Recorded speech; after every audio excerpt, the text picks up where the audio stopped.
L'arbre merveilleux. Il était une fois un pin élégant et robuste, admiré de tous pour sa beauté et sa force.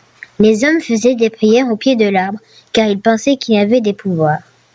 On disait de ce pin qu'il apportait la guérison, la paix et l'harmonie. Un enfant malade était venu pour demander de l'aide à l'arbre magique.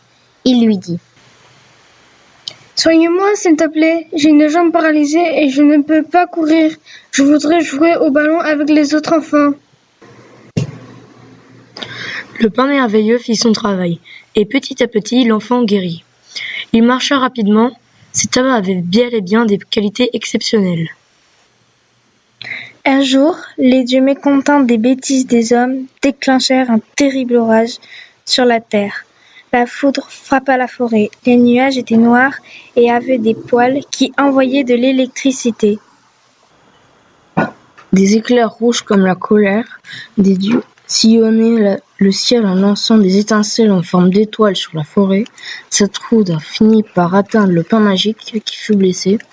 En effet, il perdit une branche complète et son tronc fut endommagé. Il souffrait et dit ces paroles.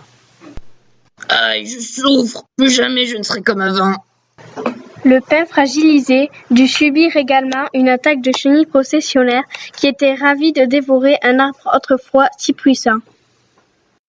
Les arbres voisins étaient sidérés d'assister à un tel massacre.